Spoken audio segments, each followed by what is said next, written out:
इस कहानी के पहले भाग में आपने देखा कि कैसे रति की शादी एक ऐसे घर में हो जाती है जहां उसकी सास सौतेली होती है और वो पूरे घर वालों को अपने इशारों पर नचाती है।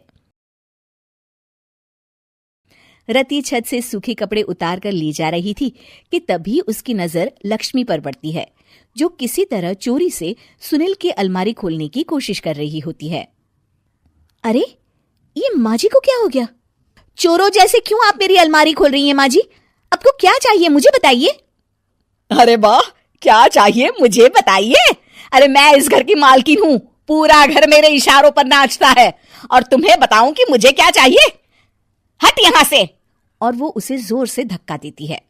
जैसे ही लक्ष्मी रति को धक्का देती है, उसके सर पर चोट लग जाती है और वो बेहोश होकर गिर जाती है। रति के आसपास पूरा परिवार खड़ा रहता है। डॉक्टर जैसे ही उसे देखकर जाता है, रति को होश आता है। अरे बेटा, तुम दूर क्यों खड़े हो? मेरे पास आओ, मैं तुम्हारी माँ हूँ, कमला। रति के मुंह से लक्ष्मी सारंग की माँ का नाम सुनती है तो हैरान सी रह जाती है। क्या बोला रति बहू? चुप कर डायन, तूने मेरे पति और बेटे का हाल बेहाल कर दिया। अब तू मेरी बहू को भी गुलाम बनाना चाहती है? रुक, अभी मजा चखाती हूँ। ये कहकर जैसे उसे पकड़ने की कोशिश करती है, लक्ष्मी वहां से भाग जाती है। लक्ष्मी के जाने के बाद रति अपने ससुर और पति की तरफ देखकर मुस्कुरा देती है। दोनों समझ जाते हैं कि ये रति की चाल है। अगली सुबह लक्ष्मी का पति खाना लेकर खेत में जाने के लिए निकल ही रहा होता है कि लक्ष्मी उसे रोक देती है। अरे कहाँ चल दिए खाना लेकर? आज घर का काम कौन करेगा? तभी पीछे से रति आ जाती है और जोर से चिल्लाती है। कौन इनको काम पर जाने से रोक रहा है? मैं अभी उसे मजा चखाती हूँ। जैसे ही रति लक्ष्मी की तरफ बढ़ती है, लक्ष्मी घबरा जाती है। मैं तो मजाक कर रही थी बहन। आखिर मैं कौन होती हूँ रोकने वाली? मैं तो बस ये पूछ रही थी कि घर का काम कौन करेगा। कौन क्या? तू करेगी। चल उठा झाड़ू और शुरू हो जा। लक्ष्मी पूरे घर में झाड़ू पोछा लगा रही होती है कि अचानक सामने सारंग खड़ा हो जाता है। अच्छा माँ, मैं काम पर जा रहा हूँ।